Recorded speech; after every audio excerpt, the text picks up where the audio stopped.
Hello. So, somehow, Multiversus has returned. Huh, what are you, Palpatine? What kind of stupid shit? For those that don't know, me and this game have a very complicated relationship. Because like somebody's father, this game completely walked out on him, disappeared, and then came back with toys and pretended like everything was okay, even though it was not. Very simply, this game was the breakout video for this channel, and to say I owe a lot to this game is an understatement, as well that video has cast a shadow over this channel for the past 2 years as my most viewed piece of content ever, until Marvel Rivals.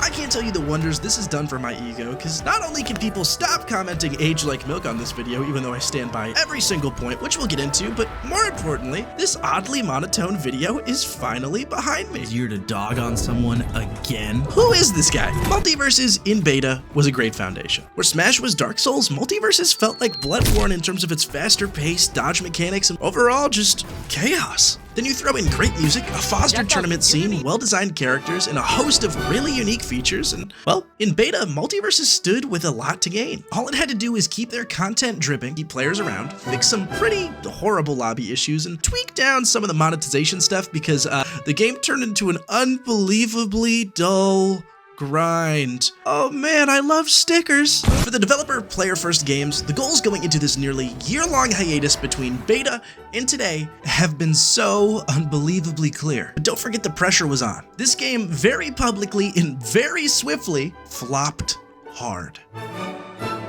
You don't get second chances like this, and after spending 12 hours the past 2 days playing the product of that years-long work, guys, I really think they fumbled the bag. First, I want to say there's a lot of good changes here. Anyone saying, oh, they did nothing in over 1 year, huh, is clearly molding. Switching the game from Unreal Engine 4 to 5 might seem straightforward, but there are so many issues that arise just from that switch, let alone the task of remaking the entire online system from scratch. To be honest, it's impressive that that got done in a year, and, well, the lobbies by and large play really smooth. Then you get into all of the PvE content, notice that I didn't say single player, new characters, stages, and whatever else they might have in store. It's clear that a lot of love and effort went into this game. No one can deny that, and again, I think Player First Games is genuinely trying their best with the experience and tools they've been given, but this release was either a misunderstanding of what made Multiverse special, and more likely Warner Brothers really fucking this game over. Blanket statement, the beta felt better than this. Despite liking it, I don't understand the switch to slower gameplay and whatever this zoomed in camera is. The way I can best describe it is playing Mario Kart at 200cc and then immediately dropping down to 50. And, well, you know what, I can just show you because, well, the entire video I've had the gameplay sped up. This is how the game plays. Here's it side by side with the beta, here's it side by side with Smash, and here's it side by side with me.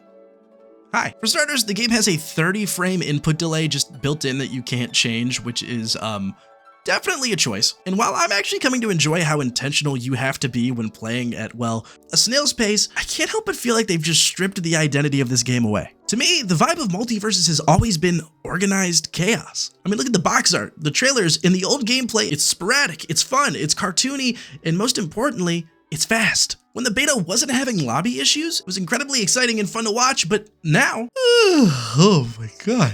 And this change only gets worse when you look at characters like Arya, Velma, Tom and Jerry, and so many more, because it feels like their movesets were made for a different game, because, well, really they were. Combos that used to connect don't with the timing change. This zoomed in camera, which you can't turn off, breaks characters like Tom and Jerry, who rely on seeing the full view of the screen, let alone, you know, blocking any meter above the character's head. And even the perk system, which was already kind of confusing but still pretty cool, has been stripped down and limited to the point where it is somehow more confusing to understand with less stuff in it. The problem for me is that no one asked for a slower game. They asked for better lobbies, and well, maybe the solution was having to slow the game down so the servers and game engine could keep up, but as of now, there's been no communication wise, so Multiversus is a slow game now, which, again, I'm really growing to like, but it feels like a core part of the game's identity was stripped away. Even the tone of this game has switched to a very specific, very young audience. Drake, please get away. Look, I'm not saying this game was swearing all the time because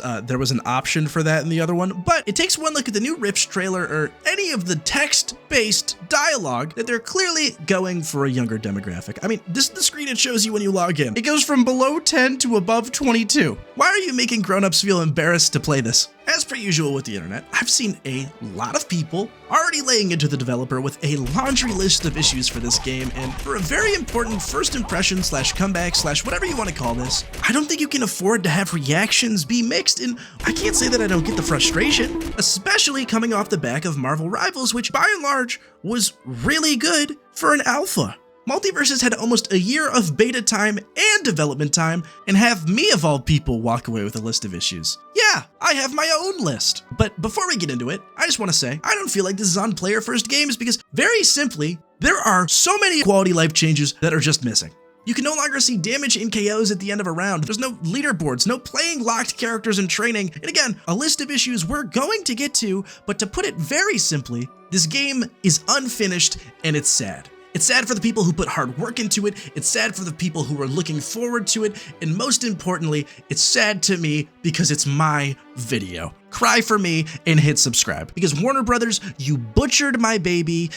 Why would you do that, man? Come on. Warner Brothers needs to stop ruining games. See, they have this habit of taking things that at their core are pretty good, whether it's Shadow of War, Suicide Squad, Mortal Kombat 1, and yes, Multiversus, and then they touch it with their grubby corporate little handprints and ruin everything they own. For starters with my list, in the category of things that are now worse than in beta, let's see. Character unlocks are drastically more expensive and harder to earn, going from 1.5k gold to 3 to 6k each. Cool. And you can't try out those characters in practice mode either, so rip tournaments and trying before you buy. Also, some characters are just going to be locked in the battle pass, which pairs nicely with the fact that dailies and weekly challenges are the only way to progress. This is something they fixed in beta and makes matches completely useless. You don't earn anything for winning except for character XP, which, oh surprise, gets you another currency that you have to grind 5 separate characters for without the battle pass to be able to unlock one. Yippee! The PvE has a loot box system for the passive upgrades you can get because that's a thing we need in 2024, and some skins are being sold for as low as 500 Gleamium, but they only sell it at the lowest denomination of 450 for $5, so just pay up, buddy, it's fine. And I just want to double back on the single player and forget about the rest of this list because 1, they're advertising this as how you can unlock Agent Smith early, and 2, was the mode I was most looking forward to because it's the worst part. These are rifts, the story player content of this game where basically, like Mario, you go through the levels, complete some challenges, sometimes doing a boss fight here, minigame here, until eventually you get to the end, beat the final boss, and then start it all over again on a different difficulty. And to unlock Agent Smith, you need to complete 20 of these on 20 different difficulties, and these things take up to 2 to 5 hours each, depending on the upgrades you got from your loot box, which hey, if you want more of those, you could pay for them. And to get past the experience difficulty, yeah, you need to level up your gems. And to do that, you're forced to complete every challenge, which includes having a friend to play with you, which, yes, I understand this is a duo game, but I don't want my buddy to become my coworker as we do a full-time job to grind out getting a character early, okay? But hey, don't get mad. You can just buy some gem XP for Gleamium in the shop and just skip that grind completely. Did I say something? For a mode claiming to unlock a character 2 weeks early, I kinda gotta laugh because it's gonna take me 2 weeks to fucking unlock you. This is 2016 level pay-to-win crap, and I understand it's a free-to-play game, but you don't need to make me feel poor while I'm playing it. The fact that it takes 38 plus hours of PvP gameplay to unlock one character without buying the battle pass or getting any boosts is absurd. And you might be thinking how, yeah, this is a competitive roster-based game. Of course they're going to be accessible eventually. You can't have a competitive scene without all the characters available, right? To unlock every character in this game from scratch, it would take you 900 hours. And remember, they're going to be adding more characters. It would take days, weeks, or months of doing, again, daily and weekly challenges to progress in this game. I thought the free battle pass was a gift, not playing the game how you should play it. And oh, remember, you can't try out the characters anymore. You end up not liking a character after you buy it? Oh, if only there was something you could do.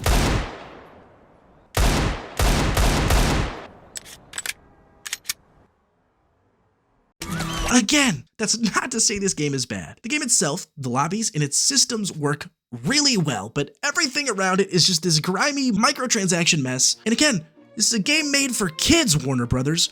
What are you doing? I think it's clear that Warner Brothers doesn't understand how live service games work, or really games work in general. They want a money printer, they don't know how to make it, and will ruin everything they touch in pursuit of it. And the craziest part to me is that Multiversus was never going to be that money printer for them with this new focus on kids. Warner Brothers doesn't understand that kids don't pay to skip grinds, they just either do it or go back to Fortnite. Sure, they'd love to buy skins and other stuff that doesn't affect the gameplay and is more just clout for their friends because, hey look, mom got me Ninja, but these kids don't have wallets, and if they did, they're already tied to Fortnite. This is a platform fighter. This is about as niche of a genre of gaming as you can get, and you can't afford to shoo customers away like this. You already failed for this exact reason. Just look at Brawlhalla and how it has managed to stay on top and do that. You see, Brawlhalla here understands its place. It puts out consistent updates and crossovers to keep interest, keeps microtransactions in check, provides a fun, consistent game, and is free to play. That is the formula and why they have seen consistent growth over a decade. But here's the thing, it is never going to reach the player count Multiversus has on IP alone, and yet Warner Brothers wants to run this into the ground because it's trying to dip into a pool of money that isn't there. No one is going to buy your skins if they can't play the characters. Brawlhalla's microtransactions are expensive, sure, but not one of them are pay to win or skip a grind. They're effectively a tip jar and a little bit of clout. That's all you need to sell. Stay in your lane. And until Warner Brothers realizes this, they will continue to do what they just did for the nth time: ruin good games. No developer wants to make a bad game, guys. Just remember that, please. Be nice to people. Go after the corporation. Fuck Phil Spencer. Bye.